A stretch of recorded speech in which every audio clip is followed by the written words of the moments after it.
Just as a prelude to our next Bible study series that we're going to be doing. That's too many lights, guys. I can't see my notes. That's better. Everybody can see the screen okay? That should be all right. What we did in Reno, and this just came to me at the end of the Bible study where we were finishing up the Be Ready to Give an Answer series that we're doing here. I suggested to everybody that if you have questions that you have been asked or questions that you have thought about that you think are difficult to answer biblically speaking, or questions about us as a church or something like this that you don't know quite how to answer or you feel uncomfortable answering it, write those questions down, get those to me, and then we will use those questions as our next Bible study series to continue on with this philosophy of being ready to give an answer. We've got 4 or 5 questions from Reno's group already, and they're not easy questions to answer. You have to think about it. But what I'm also going to do is I'm also going to incorporate tools for studying the Bible properly in that next series of the Bible studies that we have, and we'll show you how it's an appropriate way to study the Bible to try to come to understand what it actually is saying and what it actually means. Okay, that's just a prelude to the next series. Well, we made it through another onslaught of political campaigning. We all got to watch the slander, the malicious accusations, and the misleading indictments from one party to the next all months long. Daily for the past several weeks in the Sacramento Bee, they had a special section, which I've never seen this before, and it was done in red and yellow, so it really caught your attention. And it was the most malicious lie, the most malicious, misleading thing, the most misdirected comment in an advertising campaign, politically speaking. And they talked about it every single day, a new one. And it didn't matter whether it was Republican or Democrat or pro this, pro that, it didn't matter. And they just really got to the heart of it and showed how much lying, how much deceit, and how much maliciousness goes on in these political campaigning.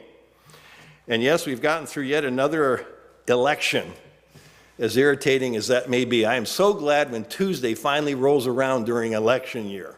Get all that nonsense behind us. And there's all kinds of discussions going on about all the outcome now and what's going to work, what's not going to work, what it's going to do, what it's not going to do. And of course, the leader of the pack is saying he's going to veto everything. Turn to Psalm 33 if you would. Psalm 33. Jackie and I recently watched a very interesting movie. The name of the movie was America, Imagine the World Without Her. It is out in DVD now. You can get it at Redbox, you can get it at Netflix, you can get it at most of the other places you can get movies. It's fairly recent.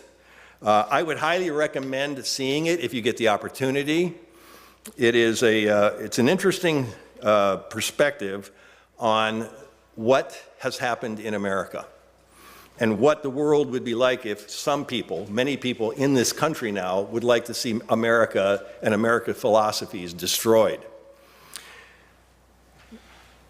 It is addressing how people are trying to destroy all that America has stood for through the centuries.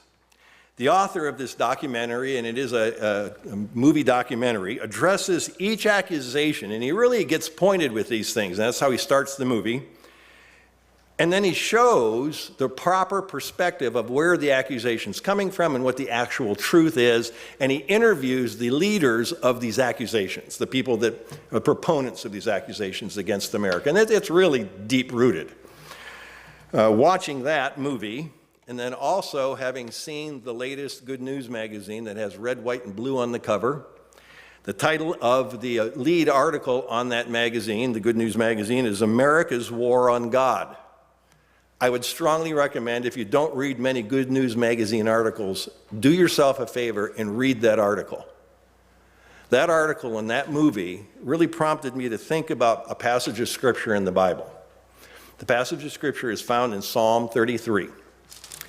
Psalm 33, and it is in verse 12. Psalm 33 and verse 12. Blessed is the nation whose God is the Lord, the people he has chosen as his own inheritance. Brethren, we as a nation have been blessed by God for the last several hundred years. But some in our nation don't believe that. As a matter of fact, they despise the thought of God having anything to do with us. And to bring God's name up even around some of these people is an irritant. Like I just said, we had some new elections last week. Things might change. Consider what it might be like if sometime in the next week or so you turned on your TV and you started watching the news. And on the newscast, you heard these three reports. Report number one. The Chief Justice of the Supreme Court has just issued this statement. Divine providence, which is God, has given to our people the choice of their rulers, and it is the duty as well as the privilege and interest of our Christian nation to select and prefer Christians for their rulers. Think you're going to hear the Chief Justice of the Supreme Court make that statement? What about another statement? Inquiries by our reporters reveal that almost every state legislature has now passed a law requiring all elected officials to take this oath. I do profess faith in God the Father and in the Lord Jesus Christ, his only Son, and I do acknowledge the Holy Scriptures of the Old and New Testaments to be given by divine inspiration. I don't think you'd see too many state legislators taking that oath, do you? Or maybe this statement. Legislation was passed today in Congress to affirm that the Congress of the United States approves of and recommends the Holy Bible for use in the schools. What do you think the response to these announcements would be, especially by the media in our country, if they had to make them? I'll bet it would be turmoil beyond imagination. I think there would be more of a reaction than we could even begin to imagine. But the amazing thing is, every one of these statements is historically accurate and factual. It was John Jay, the very first Chief Justice of the Supreme Court of the United States, often called the father of the Supreme Court, one of the primary writers of the Constitution, who wrote in a letter to then Pennsylvania House of Representative member John Murray. This is what the Supreme Court Chief Justice of the United States wrote to a member of the House of Representatives in the state of Pennsylvania. Real Christians will abstain from violating the rights of others and therefore will not provoke war. Almost all nations have peace or war at the will and pleasure of rulers whom they do not elect and who are not always wise or virtuous. Providence, God, has given to our people the choice of their rulers, and it is the duty as well as the privilege and interest of our Christian nation to select and prefer Christians for their rulers. Actual letter written from John Jay, Chief Justice of the Supreme Court, to a House of Representatives member. He also expressed a belief that the moral precepts of Christianity were necessary for good government. He said this in the letter: no human society, listen to this, no human society has ever been able to maintain both order and freedom, both cohesiveness and liberty, apart from the moral precepts of the Christian religion. Should our republic ever forget this fundamental precept of governance, we will then be surely doomed. That statement was made over 250 years ago. It was the state of Delaware, along with most of the other states, which required office holders to take an oath affirming their Christian faith before they could take office. And not only did Congress in 1782 approve the use of the Bibles in our schools and classrooms, they even paid for them with tax dollars and made sure there was a Bible in every classroom for every student in the country. In 1844, when someone sued to get the Bibles removed from the schools, 1844, this isn't new. When they sued, the Supreme Court ruled this way. We've got to read this. Why should not the Bible, and especially the New Testament, be read and taught as a divine revelation in our schools? Where else can the purest principles of morality be learned so clearly and so perfectly as from the New Testament? That was their response to being sued for putting Bibles in the schools. Just think about this. If these people who were so instrumental in establishing our nation were here to say and do these things in our country today, they'd be considered right-wing radicals and wackos. Yet they were the people who put this country together. And they would be considered a serious threat to our nation. I don't think that's a bit of an exaggeration. We, as a nation, have gone a long, long way, haven't we, from where we started. We have diverted so far off the path, it's scary. With Thanksgiving coming up, I thought it might be good to rehearse where we actually came from as a nation. I want to look at 3 points that will help us understand our heritage as Americans. Point number 1. America was settled by people looking for religious freedom. The first right thing, or thing that America did right, is that our earliest settlers were people who came here primarily looking for religious freedom, to practice their Christian beliefs and not be punished for it, not be criticized for it, not be harmed for it. Our other nations around the world, for the most part, came into existence by conquest for selfish and ambitious motives. That was not how this country got started. This nation, the primary motivation was an atmosphere of God, not gold. And America was born. Consider those who sailed on the Mayflower in 1620 as they came looking for freedom in this country. These individuals fled tyranny and oppression. And I don't know how much you remember from high school U.S. History or college U.S. history that you studied. When I got to this kind of stuff in school, I was just like, I don't want to listen to this. This stuff's boring. But you want to really get a grasp of what caused these people to hop on these ships and travel thousands of miles across an ocean to nowhere land? They were really an oppressed people. The Mayflower Compact, which is what it's called, which was signed beneath the level of the deck of a swinging lantern in one of the cabins of that ship when they came across the ocean. These individuals, all of them, signed this proclamation that they had come to the New World for this, quote, for the glory of God and the advancement of our Christian faith. That's why we're coming to this country. In those early colonies, the first public building that was ever erected when they got off a ship was a church. The very first thing they constructed.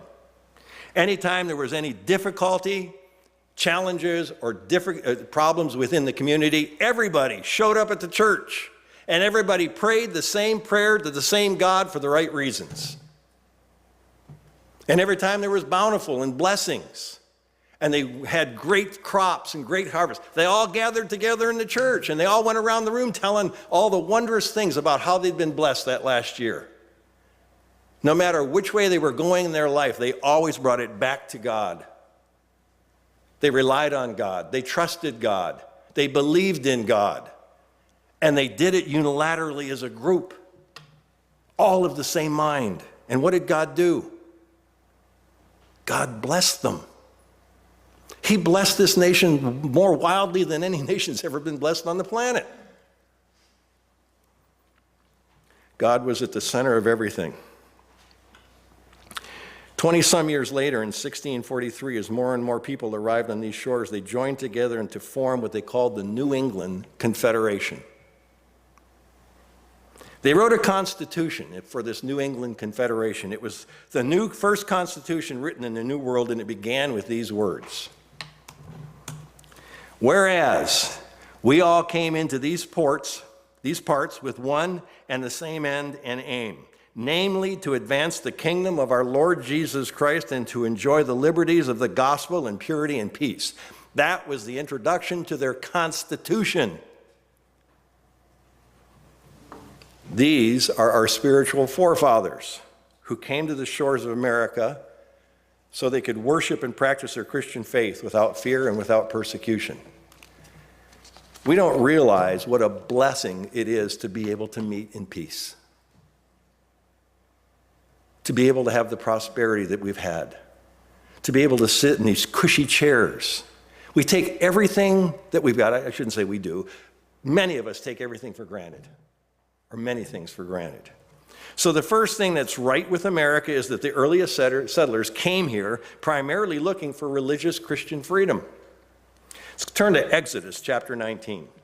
Exodus chapter 19.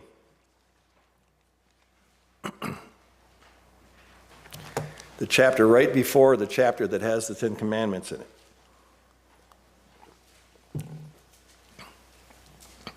The second thing that I think is right with America in the beginning is this.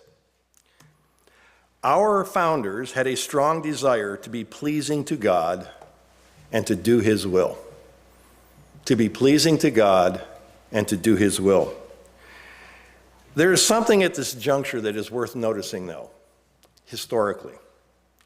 As time passed and these settlers got settled in and the original settlers started to die off and many of their descendants, more and more were concerned with increasing their wealth and comfortable living than being faithful to God and His Word. And a transition started to take place in this country. As wave after wave of immigrants arrived, because they had heard all these stories about the bountiful blessings of this new land, the resources that were there. So leaders in Britain, leaders in Europe started sending their people over here to ravage the country. They didn't come here for religious freedom. They came here to get wealthy. Entirely different motives than those earlier settlers.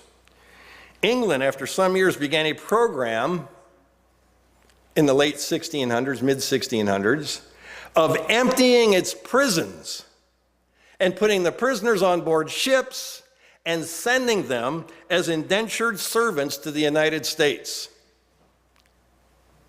They sent us all their riffraff. I'm sure they came wanting to serve God. At the same time, the King of England granted vast tracts of land in the New World to his special friends.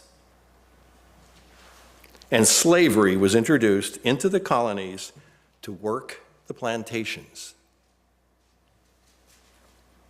The spiritual atmosphere deteriorated rapidly in this country. Churches were not as full as they once were. Many settlers who had once sought religious freedom now became intolerant of other people. It was during this time that some went off in some very strange spiritual directions.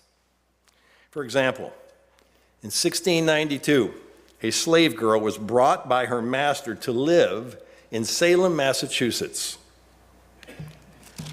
This young black girl grew up in a family that practiced voodoo and Satanism. So she started teaching it to all the other young girls where she was living. It wasn't long until fear filled the community of Salem and the Salem witch trials began. That's what prompted it. Then in about 1730, something happened. Somebody realized something had gone awry. The train was off the track. A spiritual revival of sorts, and many recaptured their roots of Christianity. Benjamin Franklin noted this in a book about 1738 when he wrote this. It was wonderful to see the change so soon made in the manners of our inhabitants.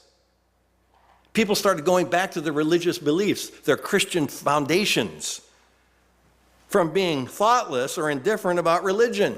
He was impressed with this.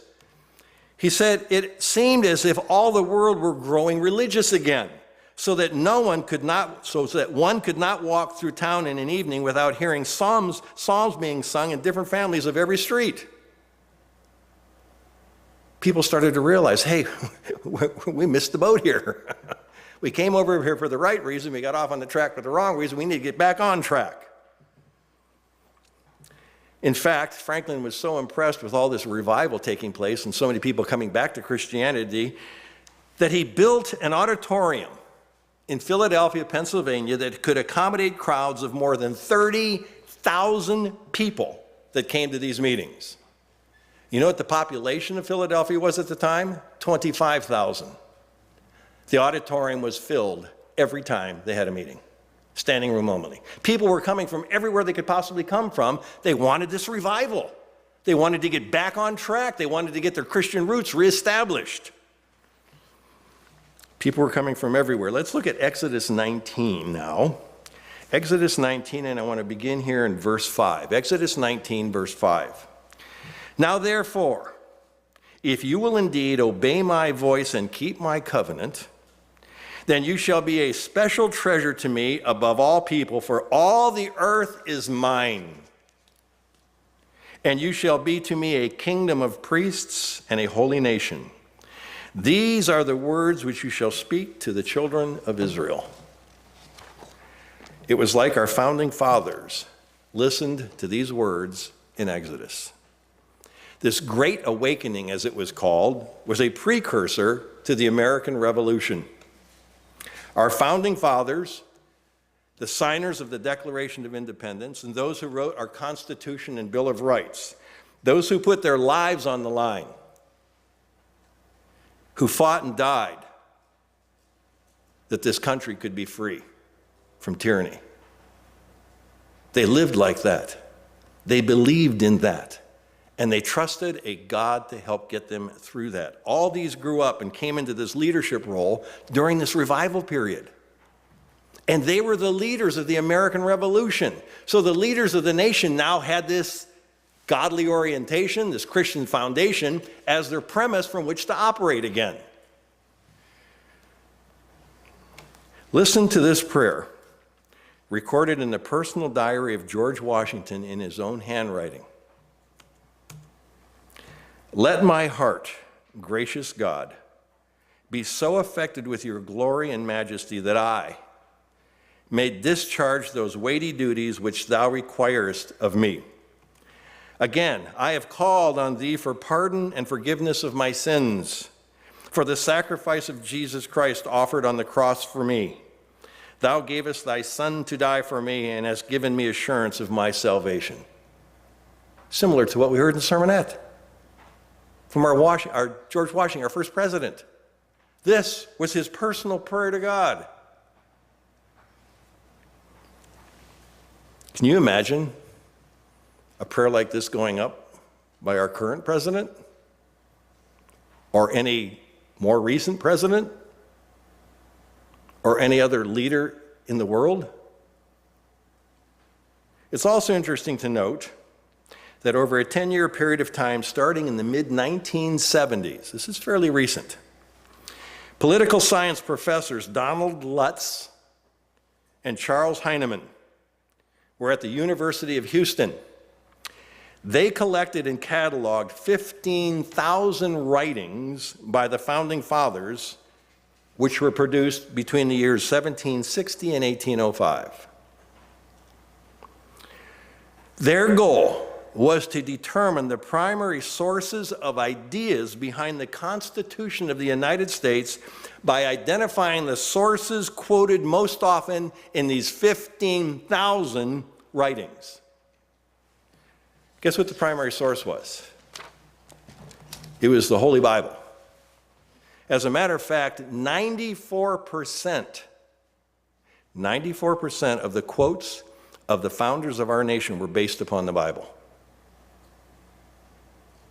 When they were quoting facts, when they were quoting statistics, when they were quoting directions, when they were quoting philosophies. They were quoting the Bible. Okay, my last point about what's right about America. Here it is. America was founded by men and women who acknowledged God's supreme rule over men and nations. Let's turn back to the book of Psalms, Psalm 144 this time. Psalm 144. We spend a lot of time in the Psalms and Proverbs the last 6 months to a year, and we'll probably spend more time here. It's loaded. Let me point out something, though, about these people back then. They weren't perfect. Again, like was being alluded to in the sermonette. They weren't perfect. They weren't all devout Christians, but they did acknowledge that God was the supreme ruler over man and over nations. They knew that. They understood that. And because they knew that and understood that, that was a motivation behind a lot of the decisions that they made that allowed God to bless them. I hope you grasp what I just said. They believed that God was a supreme ruler over men and nations. And because they believed that, it motivated them to do things that allowed God to bless them. Allowed God. God is always looking for ways to bless us. We can stand in the way of that. In the Declaration of Independence, which I'm sure most of you have either heard or read or have a copy, I have a framed copy in my home. This is what it says. We hold these truths to be self-evident, that all men are created equal, that they are endowed by their Creator with certain unalienable rights, that among these are life, liberty, and the pursuit of happiness. That to secure these rights, governments are instituted among men, deriving their just powers from the consent of the governed. What they were saying is, our leadership back then, our forefathers, we want a form of government whose job it is to protect what the Creator has given us. Then, after listing a series of charges against the actions of the King of England, they made two more references to God near the end. We, therefore, the representatives of the United States of America in General Congress, assembled, appealing to the supreme judge of the world. These guys took this seriously. George Washington took this seriously. He literally believed God was the supreme judge of the world, the supreme ruler over all of mankind. And nobody has any say in how he runs and how he manages. They were saying that God is the supreme judge of this world. Psalm 144. Remember what we read earlier in Psalm 33. Blessed is the nation whose God is the Lord. Let's read Psalm 144, just one verse here too, verse 15. Psalm 144, verse 15. Happy are the people who are in such a state. Happy are the people whose God is the Lord. These founding fathers got that point. Let's go back to Psalm 33. Psalm 33, a few pages back to your left. Then these individuals that put this Declaration of Independence together ended their document with these words. And for the support of this declaration, a firm reliance on the protection of divine providence, that's God, we mutually pledge to each other our lives, our fortune, and our sacred honor. I want you to stop and think back of any picture you've ever seen about that room. There's been pictures, not pictures, I don't think, but there's been sketches and drawings. Many, many men were in this room, weren't there? Dozens. Okay? From every walk of life in this country, but they were the leaders of the country trying to put this Declaration of Independence. They tried to get away from England and the tyranny of England. It's interesting that legend has it that how these men were discussing and debating, putting the words together for the Declaration of Independence before they finalized it. There's a lot of arguing, a lot of debating. They wanted the words to be just right. Finally, one of them suggested that they all get on their knees and ask God what the words should be. Every man in that room dropped to his knees. And they collectively prayed to God for the same reason.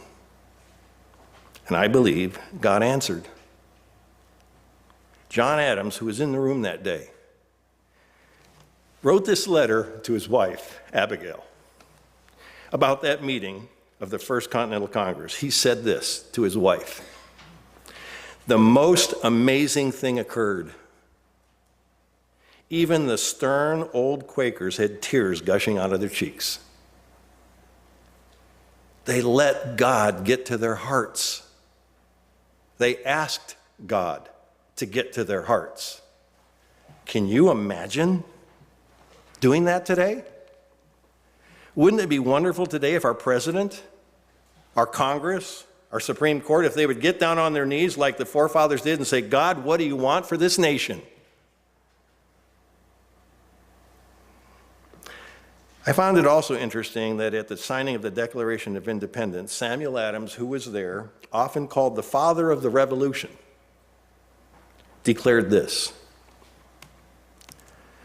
"We have this day restored the sovereign God, to whom all men ought to be obedient." We were getting off track again. We all wanted our own will. We all wanted what we wanted in there. We finally dropped to our knees, went to God and said, "God, what do you want in here?" And John Adams writes, "He reigns in heaven, and from the rising of the setting of the sun, let his kingdom come." Now that's a pretty powerful statement from one of our early political leaders in this country. As we get ready to close, I want to end where I began. I began in Psalm 33, if you will recall. Let's pick it up again in Psalm 33 and verse 12, where we began, but I want to go a little bit farther and see this power in God that our forefathers believed in. Psalm 33, verse 12. "Blessed is the nation whose God is the Lord, the people he has chosen as his own inheritance. The Lord looks from heaven. He sees all the sons of men. From the place of his dwelling, he looks on all the inhabitants of the earth. He fashions their hearts individually. He considers all their works." He's watching every moment because he cares, because he loves us. No king is saved by the multitude of an army. It doesn't happen that way. A mighty man is not delivered by great strength. A horse is a vain hope for safety. Neither shall it deliver any of it by its great strength. Behold, the eye of the Lord is on those who fear him, on those who hope in his mercy, to deliver their soul from death and to keep them alive in famine. Our soul waits for the Lord. He is our help, and he is our shield. For our heart shall rejoice in him, because we have trusted in his holy name. Let your mercy, O Lord, be upon us, just as we hope in you. Oh, if we individually and as a nation could come to internalize these words about the majesty of God. What might happen, keeping in mind that God has blessed America in the past? Could he do it again? Would he do it again? I believe in my heart that if our leadership dropped to their knees and asked God for direction, God would give it. Let's go to 1 Peter 2 before we close. 1 Peter chapter 2.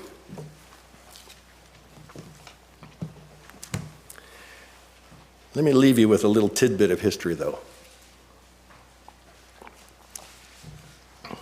Do you know what the tallest structure in Washington, D.C. is? It's the Washington Monument. Now, that might not seem too fascinating of and by itself. It's a Washington Monument, and by law, nothing taller than the Washington Monument can be built in Washington, D.C. And do you know what is inscribed at the pinnacle of the Washington Monument? That little peak right at the top? What is inscribed up there are these words in Latin: "Let God be praised." There may be legislators who don't know that. There may be presidents who don't know that. There may be Supreme Court justices who do not know that. But at the very top, the pinnacle of our nation's capital, are these words: "Let God be praised." Oh, if America could just lift up her eyes and praise God for the greatness and the blessings that this country has received under his blessings. Now, 1 Peter 2. Brethren, we have been given an incredible blessing of having lived here in the United States of America, which God has blessed for hundreds of years. And that blessing can be used by us for our ultimate purpose. Pick it up in 1 Peter 2, verse 1.